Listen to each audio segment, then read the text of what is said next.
नमस्कार दोस्तों, कैसे हैं आप। उम्मीद करता हूं सभी अच्छे होंगे। देखिए, आज आपकी हिस्ट्री की कोई वीडियो नहीं डल पाई है। उसका कारण है, मैं ये जो मौर्य वंश वाली वीडियो है, ये कल रात में 12-1 बजे मैंने ये रिकॉर्ड की। अब रिकॉर्ड तो कर ली, लेकिन मैं आपको पता है, मैं जो वीडियो डालता हूँ दिन के टाइम डालता हूँ, उस टाइम पर ड्यूटी पे होता हूँ। ड्यूटी पर जाकर मैंने खोली एडिट करने के लिए। जैसे ही मैंने एडिट करने के लिए खोली तो उसमें आवाज़ नहीं थी। पता नहीं कब माइक बंद हो गया, पता चली नहीं। ठीक है, तो अब ये दोबारा से अब रिकॉर्ड इसे करते हैं। ठीक है, देखिए आज का हमारा टॉपिक है मौर्य वंश। देखो, मौर्य वंश में क्या है, हम एक इंपॉर्टेंट टॉपिक पढ़ चुके हैं, जो सम्राट अशोक को पढ़ चुके हैं, और इसका जो मौर्य वंश का प्रशासन भी साथ साथ पढ़ चुके हैं। ठीक है भाई, देखो आप लोग जो बता रहे हो कि सर पहले टॉपिक को समझा दे या करिए, ठीक है, तो भाई अब आगे से ध्यान रखूंगा। और जो ये बात कहते हैं कि जल्दी की, तो थोड़ा सा इसका भी ध्यान रखा जाएगा। ठीक है, समय का जो मैं ये समझता था मैं कि ज़्यादा लंबी वीडियो हो जाए तो स्टूडेंट्स हैं थोड़ा सा ये करते हैं कि ये टॉपिक इतने मिनट में खत्म हो रहा है, तो मैं इस वजह से ज़्यादा जल्दी करने की कोशिश करता था। ठीक है, अब इस चीज़ का ध्यान रखा जाएगा। देखो भाई, मौर्य वंश पढ़ेंगे तो क्या है, मौर्य वंश की स्थापना किसने की थी? चंद्रगुप्त मौर्य ने की थी। किसकी सहायता से की थी? अपने जो गुरु चाणक्य या कौटिल्य या विष्णुगुप्त, तीन नाम है इनके। ठीक है, ये तीनों से क्वेश्चन पूछा गया है। चाणक्य, कौटिल्य और विष्णुगुप्त तीनों नाम है। ठीक है, जो चाणक्य है, इन्हें जो है भारत का मैकियावेली कहा जाता है।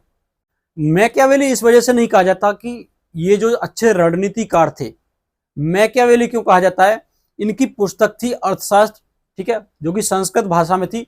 वो जो उसकी जो तुलना है, वो क्या है, मैकियावेली की पुस्तक प्रिंस से की जाती है। उसकी समतुल्य ये पुस्तक मानी जाती है। इस वजह से इन्हें क्या है, भारत का मैकियावेली कहा जाता है। ठीक है, समझ में आ गई बात। अच्छा, अब देखते हैं हम। देखो देखेंगे मौर्य वंश को, मौर्य साम्राज्य को। ठीक है, मौर्य वंश देखो, मौर्य वंश की स्थापना मैंने बताया आपको किसने की थी? चंद्रगुप्त मौर्य ने की थी। किसने की थी? चंद्रगुप्त मौर्य ने की थी। ठीक है, मगध की गद्दी पे मैंने बताया था आपको। मगध पे जो तीन शासकों ने शासक किया था, सबसे पहले हर्यक वंश ने किया था। ठीक है, हर्यक वंश ने किया था, जो बिंबिसार था। और जो अंतिम जो वंश था, वो था कौन सा था? नंद वंश था, जो कि घनानंद उसका अंतिम शासक था। ठीक है, जो कि सिकंदर के समय पर शासक था। ठीक है, तो क्या किया था इसने? धनानंद को हराकर क्या करता है चंद्रगुप्त मौर्य जो है, अपने जो गुरु चाणक्य विष्णुगुप्त की सहायता से मगध की गद्दी पर बैठ जाता है और शासन करता है 322 से लेकर 298 बीसी यानी ईसा पूर्व तक। कब तक शासन करता है? 298 ईसा पूर्व तक। ठीक है, अच्छा, उसके बाद क्या होता है, इसके राज्य में क्या है, अकाल पड़ जाता है, बहुत ज्यादा अकाल पड़ जाता है। तो ये क्या करता है, जैन धर्म अपना लेता है। तो क्या करता है, ये दक्षिण की तरफ चला जाता है। दक्षिण की तरफ बेलगोला कर्नाटक के जंगलों में चला जाता है। वहां पर एक विधि अपनाता है, संलेखना विधि। संलेखना विधि में क्या होता है कि इसमें एक एक चीजें रोजाना छोड़नी होती हैं। आज जैसे हमने अनाज का त्याग कर दिया, कल पानी का कर देंगे, परसों जैसे किसी और चीज का कर देंगे। तो धीरे धीरे एक एक चीज छोड़ते रहते हैं। उसके बाद आखिर में जाकर क्या है, सारी चीजें त्याग देते हैं। और जो है संलेखना विधि मानी जाती है, उसके द्वारा प्राण त्यागे जाते हैं। तो चंद्रगुप्त मौर्य ने क्वेश्चन पूछा जाता है, मौर्य वंश का वो कौन सा शासक था जिसने संलेखना विधि का प्रयोग किया था प्राण त्यागने में? वो कौन था? चंद्रगुप्त मौर्य था। ठीक है, देखो, इसकी माता का नाम मुरा था। इसके पिता का विवरण कहीं पर नहीं मिलता है। इसके पिता का जो विवरण है वो कहीं पर हमें नहीं मिलता। ठीक है, देखो आगे देखेंगे।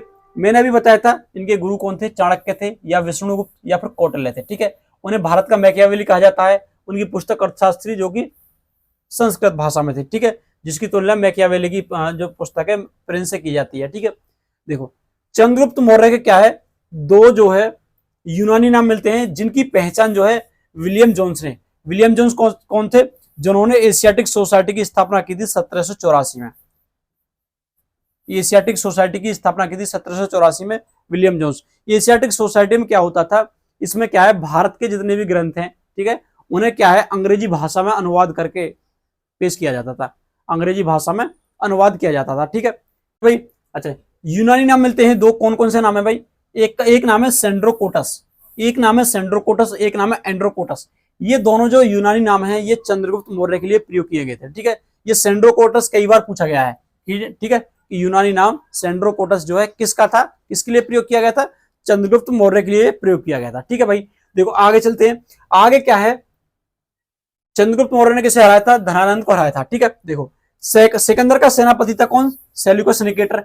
मैंने आपको बताया था कि मैंने जब विदेशी आक्रमण पढ़ाया था कि जब सिकंदर भारत से गया था, सिकंदर जब भारत से गया था, उसने अपने पूरे राज्य को जितना भी जीता था क्षेत्र 3 भागों में बांटा था, जिसके पूर्वी क्षेत्र को वो किसे दे गया था, सेल्यूकस निकेटर को दे गया था। चंद्रगुप्त मौर्य क्या करता है, सेल्यूकस निकेटर को हरा देता है, ठीक है, सेल्यूकस निकेटर को हरा देता है और पूरे राज्य पर क्या है, कब्जा कर लेता है, पूरे राज्य पर कब्जा कर लेता है। अच्छा, सेल्यूकस निकेटर का एक राजदूत था जिसका क्या नाम था, मेगास्थनीज था, जिसकी पुस्तक क्या थी, जिसकी पुस्तक थी इंडिका, ठीक है। जो मौर्य वंश का मैंने बताया था, मौर्य वंश के शासन प्रशासन के बारे में 3 पुस्तकों से मिलता है जो विवरण मिलता है। कौन कौन सी है देखेंगे, कौन कौन सी है देखेंगे। एक है चाणक्य की पुस्तक, जो है चाणक्य की पुस्तक है अर्थशास्त्र। दूसरे नंबर पर है मेगास्थनीज की पुस्तक जिसका नाम है इंडिका। और तीसरी पुस्तक है विशाख दत्त की पुस्तक मुद्रा राक्षस, ठीक है। इन 3 पुस्तकों से जो मौर्य वंश के शासन प्रशासन के बारे में संपूर्ण जानकारी हमें मिलती है, ठीक है। देखो अंतिम जीवन में देखो राजदूत कौन था, सेल्यूकस निकेटर का राजदूत था कौन, मेगास्थनीज, जिसकी पुस्तक क्या है, इंडिका है, ठीक है। देखो चंद्रगुप्त मौर्य ने क्या किया था, सेल्यूकस निकेटर को हराने के बाद चंद्रगुप्त मौर्य के द्वारा सेल्यूकस निकेटर को 500 हाथी जो उपहार स्वरूप दिए गए। और सेल्यूकस निकेटर ने क्या किया था, अपनी पुत्री जो है हेलेना की शादी है वो चंद्रगुप्त मौर्य से की थी, ठीक है। अच्छा, अब देख लेते हैं अंतिम जीवन, चंद्रगुप्त मौर्य का अंतिम जीवन। मैंने क्या बताया था कि जो मौर्य वंश में, मौर्य राज्य में अकाल पड़ गया था बहुत भयानक, ठीक है, अकाल पड़ गया था बहुत भयानक। अब ये जैन धर्म को मानने वाला था, ठीक है। तो इसमें क्या था, अनाज की कमी थी, अनाज की कमी थी। तो ये जो चंद्रगुप्त मौर्य क्या है, अपने गुरु भद्रबाहु को लेकर क्या है, वो दक्षिण राज्य की तरफ निकल जाता है, दक्षिण की तरफ निकल जाता है। और उसके साथ साथ बहुत सारी जनता निकल जाती है, बहुत सारी जनता चली जाती है, ठीक है। तो क्या है, वहां पर जाके क्या करता है, अपना जीवन त्यागता है, अपना जीवन त्यागता है संलेखना विधि के द्वारा, अपना जीवन त्यागता है संलेखना विधि के द्वारा। चंद्रगुप्त जैन साधु बनकर दक्षिण की तरफ चला जाता है, जिसके गुरु कौन थे, भद्रबाहु थे, भद्रबाहु के संग जाता है, ठीक है। संलेखना विधि के द्वारा अपना जीवन त्याग देता है। तो संलेखना विधि का प्रयोग किसने किया था, बहुत बार क्वेश्चन पूछा गया है कि मौर्य वंश में, या फिर पूछ लेते हैं इतिहास में संलेखना विधि का प्रयोग किस भारतीय शासक ने किया था, चंद्रगुप्त मौर्य ने किया था, ठीक है भाई। देखो संलेखना विधि का प्रयोग कहां किया था, कर्नाटक के बेलगुला में चंद्रगिरी पहाड़ी पर। ये पहाड़ी भी पूछी गई है, किस किस पहाड़ी पर संलेखना विधि का प्रयोग किया था चंद्रगुप्त मौर्य ने, चंद्रगिरी की पहाड़ी पर, ठीक है। देखो चंद्रगुप्त मौर्य के बारे में देखते हैं। चंद्रगुप्त मौर्य के बारे में जो प्राचीनतम साक्ष्य हमें मिलता है वो मिलता है जूनागढ़ अभिलेख का। अब क्वेश्चन ये भी पूछा गया है कि जूनागढ़ जो अभिलेख है किस से संबंधित है, तो जूनागढ़ अभिलेख का संबंध जो है रुद्रदामन से है, रुद्रदामन प्रथम से माना जाता है, उसी के द्वारा स्थापित किया गया था, ठीक है। और ये जो अभिलेख है वो ब्राह्मी लिपि में है, किसमें है, ब्राह्मी लिपि में है। चंद्रगुप्त के दक्षिण विजय का जो साक्ष्य है 2 तमिल ग्रंथों में मिलता है, एक का नाम है एहनानुक और एक का नाम है पुरानुक, ठीक है। ये दोनों क्वेश्चन जो है यूपी आरओ में पूछे गए हैं, ठीक है। इन दोनों ग्रंथों में साक्ष्य मिलते हैं कि चंद्रगुप्त ने क्या है, चंद्रगुप्त मौर्य ने दक्षिण विजय की थी, ठीक है। अब देखो प्रशासन के बारे में कुछ क्वेश्चन छूट गए थे। देखो जो मौर्य वंश की सेना के 6 अंग होते थे, मैंने उस दिन भी बताया था। देखो इस प्रशासन में क्या है, विभागों का जो अध्यक्ष होता था, मौर्य वंश में विभागों का जो अध्यक्ष होता था उसे अमात्य के नाम से जाना जाता था, अमात्य के नाम से उसे जाना जाता था। वही एक होता था समाहर्ता, समाहर्ता बोलते थे राजस्व अधिकारी को, किसे, राजस्व अधिकारी को। और एक होता था सन्निधाता, सन्निधाता बोलते थे कोषाध्यक्ष को। ये बहुत बार क्वेश्चन में पूछा जाता है, दोनों तीनों, ठीक है। अमात्य विभागों का अध्यक्ष, समाहर्ता होता था राजस्व अधिकारी, और सन्निधाता कौन होता था, कोषा अध्यक्ष होता था भाई, ठीक है। देखो चंद्रगुप्त मौर्य का जो राज्यपाल था जिसका नाम था पुष्यगुप्त, वैसे उसने क्या है, सुदर्शन झील का निर्माण कराया था, ठीक है, सुदर्शन झील का निर्माण कराया था, ठीक है। आगे देखते हैं, आगे आ जाता हमारा क्या, आगे आ जाता बिंदुसार। आगे बिंदुसार मैंने बताया था अपने जीते जी जो है ये पूरा अपना राजपाट है अपने बेटे बिंदुसार को देकर गया था, और जैन साधु बनकर संलेखना विधि से प्राण त्याग दिए थे। बिंदुसार शासक 298 ईसा पूर्व में और 273 ईसा पूर्व तक ये शासक रहता है। ठीक है, देखो बिंदुसार के 3 नाम मिलते हैं इतिहास में। एक नाम है जिसका यूनानी नाम है अमित्रोचोटस। अमित्रोचोटस जो है एक नाम मिलता है। एक नाम मिलता है इसका अमित्रघात, और एक जैन साहित्य में नाम मिलता है इसका जिसका नाम है सिंहसेन। ये 3 नाम इसके मिलते हैं, तीनों से क्वेश्चन पूछे जाते हैं। पिता कौन था? चंद्रगुप्त मौर्य थे। माता कौन थी? माता थी दूरदरा। ठीक है, कौन थी? दूरदरा। ठीक है, साम्राज्य का विस्तार जो है इसने मैसूर तक किया था। दक्षिण में मैसूर तक इसने साम्राज्य का अपने का विस्तार किया था। इसके समय में बहुत ही ज्यादा प्रसिद्ध एक विद्रोह हुआ था, तक्षशिला का विद्रोह, जिससे क्वेश्चन बार बार पूछे जाते हैं। देखो तक्षशिला विद्रोह का क्या कारण था? तक्षशिला विद्रोह का कारण था कि जनता के साथ में इसके जो अधिकारी होते हैं, इसके अधिकारी जो होते हैं वो क्या है, बदतमीजी से पेश आते हैं। ठीक है, बदतमीजी से पेश आते हैं। इस वजह से क्या है, इस वजह से विद्रोह होता है तक्षशिला में। ठीक है, अधिकारी दुर्व्यवहार करते हैं जनता के साथ में। इसे दबाने के लिए सबसे पहले ये सुसीम को भेजता है, लेकिन उसे कामयाबी हाथ नहीं लगती, तो फिर किसे भेजता है? अशोक को भेजता है, और अशोक ही जाकर जो तक्षशिला का विद्रोह है उसे दबाते हैं। क्वेश्चन पूछा जाता है कि बिंदुसार के समय हुआ तक्षशिला विद्रोह किसके द्वारा दबाया गया था? किसके द्वारा दबाया गया था मेरे भाइयों? अशोक के द्वारा दबाया गया था। ठीक है, देखो अब बात आ जाती है राजदूत से।